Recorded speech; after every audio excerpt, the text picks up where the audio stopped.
The midnight game. They said it started as an old pagan punishment, a ritual to summon the midnight man, a test of fear, survival, and madness. No one sane would try it, but Lucy wasn't feeling sane that night. The rules. She read them online, printed out like some creepypasta chain letter. The instructions were chilling, each line laced with a promise of dread. Write your name on a piece of paper. Prick your finger and drop blood onto it. At exactly 12:00 a.m., place the paper in front of your door, light a candle, and knock 22 times. The 22nd knock must land at the stroke of midnight. Open the door, blow out the candle, then close the door again. Relight the candle, the game has begun. From 12:00 to 3:33 a.m. you must keep moving through the house, candle in hand. If the candle goes out, relight it in 10 seconds. If you can't, surround yourself with salt. Failure to do either means the midnight man catches you, and if he does, well, the rules didn't say what happened. The beginning. Lucy didn't believe it, not really, but she wanted the thrill. The excitement coursed through her veins like electricity. At 11:59 she stood at her front door, adrenaline thrumming in her chest. Paper on the floor, pin in her finger, blood soaking into the fibers.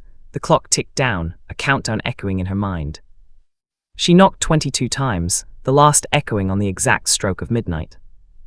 She opened the door, a gust of freezing air spilled inside, wrapping around her like an unwelcome embrace. She blew out the candle. For a heartbeat, the house was swallowed in blackness. When she relit it, the flame wavered, flickering as if uncertain. The game had begun. The first hour. At first, nothing happened. Lucy wandered the halls, candle trembling in her grip, trying not to laugh at herself. It was just a game, she reminded herself, just a thrill. Then she heard it. Footsteps, soft, deliberate, behind her. She turned, nothing. The flame flickered low, nearly dying. She shielded it with her hand, whispering, "Don't go out, don't go out." The footsteps stopped. But from the corner of her eye, she swore she saw a shadow. Tall, thin, too dark to belong in her house, lurking just out of sight. The second hour. The rules had said not to stop moving. Lucy paced every room, trying to keep calm, each step echoing in the silence. The candle flickered again. She froze, a breath of hot air slid across her neck, like someone standing too close behind her. She spun around, no one there. The candle died. Panic surged through her veins. She struck the lighter once, twice, hands shaking. The flame refused to catch. The darkness pressed in, heavy and suffocating. And in that darkness she heard it, a faint scratching sound, like nails dragging along the walls, coming closer. On the 9th second, the candle relit. The flame burst back alive. The scratching stopped. But the walls bore 3 long marks that hadn't been there before, jagged lines that whispered of something sinister. The third hour. Time crawled, Lucy's nerves frayed, each second stretching into an eternity. She whispered to herself to stay calm, to keep moving, to trust the rules. But the house felt wrong now, warped. Each hallway stretched longer than it should. Each shadow lingered too long, thick with an unnameable dread. The candle went out again. This time, when she relit it, she caught a glimpse, just for a second.